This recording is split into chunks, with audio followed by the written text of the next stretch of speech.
अस्सलाम वालेकुम जेमिनाइज़, मैं हारिस अज़मी प्रोफेशनल एस्ट्रोलॉजर आपकी खिदमत में हाज़िर हूँ इस हफ़्ते की एस्ट्रोलॉजिकल कैलकुलेशन लेकर। साल का दूसरा महीना शुरू होने लगा है। ये वीक 1 फरवरी से सो ऑन 6 फरवरी तक है।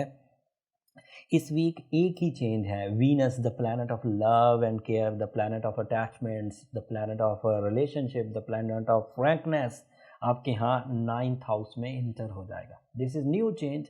आप अपने बैड पैच से, लव लाइफ के बैड पैच से 1 फरवरी को बाहर आ जाएंगे।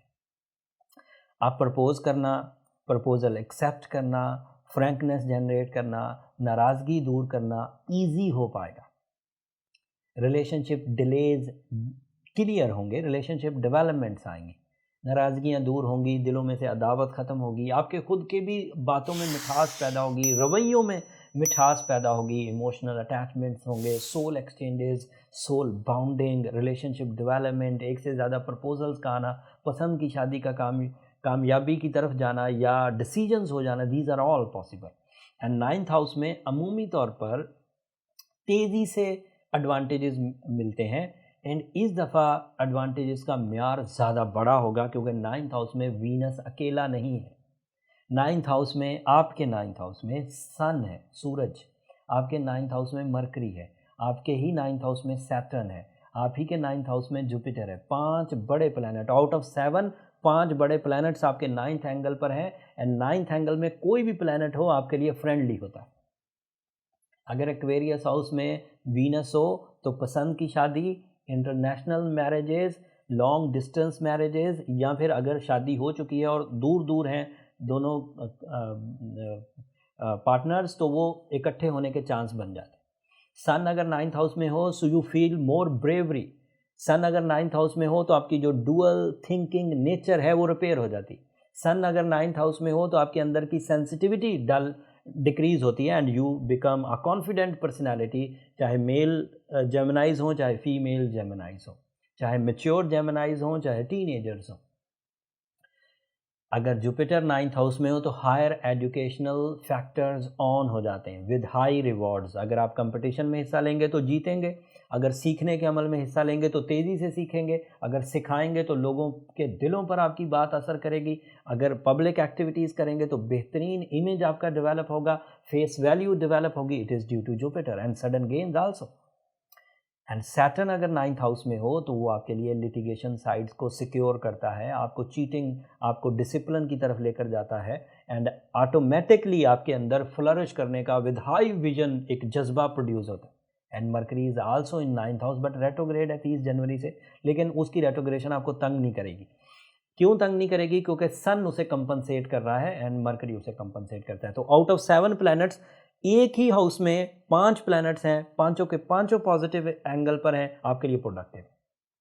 एक प्लैनेट मार्स है जो आपके 12th हाउस में है, वो आपके अंदर जिस्मानी कुव्वत की कुछ कमी के असरात पैदा करेगा, लेकिन उसको भी आप रिपेयर कर सकते हैं with the help of Ruby, emerald, blue sapphire. ये ऐसे फ्रेंडली स्टोन्स हैं जो आर्टिफिशियली आपको फ्यूल अप करके जो थोड़ी कमी है सोलर सिस्टम में, जहाँ से आपको फ्यूल थोड़ा कम आ रहा है, वो ब्लू सफ़ायर से, एमरल्ड से या रूबी से कवर हो जाएगा। एंड अगर बुरे ख्वाब आते हों, अगर डर अंदर बैठ जाता हो, अगर गम लग जाते हों, अगर ज़्यादा सोचते हों, अगर एक्स्ट्रा सेंसिटिव हो रहे हैं, तो फिर सूरज शम्स को भी 5 दफ़ा एक दिन में कंसीडर करें।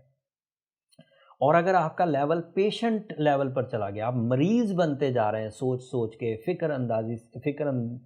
मंदी बढ़ गई है एंड डर, गम और डिप्रेशन में बदल गया, तो फिर आपको अपने पर्सनल कैलकुलेशंस की तरफ जाना चाहिए। ये फिर आम जेमिनी से आप ज़रा ज़्यादा सीवियर सिचुएशंस में जा रहे हैं। वो जब पर्सनल डायग्नोसिस होती है उससे ये पता चल जाता है कि आपके साथ इतनी शिद्दत के मामलात क्यों हैं। एंड पर्सनल डायग्नोसिस के लिए हमें आपका date, time and place of birth चाहिए होता है, उससे ये सब कैलकुलेशंस हो जाती हैं। अगर आप अपनी personal calculation, birth chart calculation Astrogem से कराना चाहें तो ये नंबर नीचे चलते रहते हैं, आप इन पर रब्ता करके अपनी अपॉइंटमेंट ले सकते हैं, बट वो फ्री फोरम नहीं है जेमिनाइज, होपफुली आप अंडरस्टैंड करेंगे।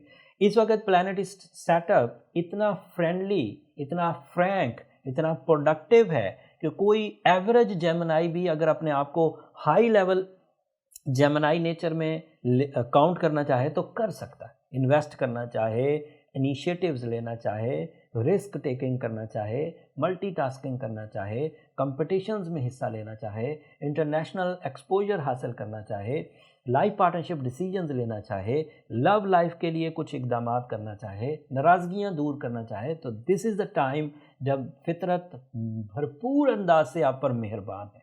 फसलें बहार हैं आपकी ज़िंदगी की, कामयाबियाँ आपका मुकद्दर है। इस सीज़न में कोशिश करके अपनी कामयाबियाँ समेट लीजिए, लेकिन कामयाबियाँ हिम्मत वालों को ही मिला करती हैं। इस वक्त शिकायत का कोई मज़हर, शिकायत का कोई उनसर मुझे नज़र नहीं आता एज अ प्रोफेशनल एस्ट्रोलॉजर।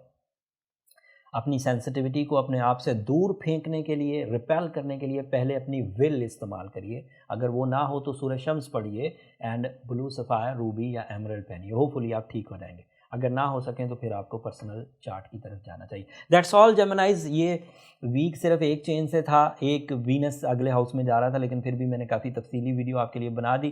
फिर भी अगर कोई चीज़ ऐसी जो मैं ना बयान कर सका हूँ, कमेंट्स में इजहार कर दीजिएगा, मैं अगली वीडियोज़ में उसे एड्रेस करने की कोशिश करूँगा। अब तक इतना ही, मुझे अब इजाज़त दीजिए। जाते जाते मेरी 2 दरख्वास्तें, चैनल को ज़रूर सब्सक्राइब कर लीजिएगा, मुझे और मेरी टीम को अपनी दुआओं में ज़रूर याद रखिएगा। अगले हफ्ते तक के लिए अल्लाह ने के बाद।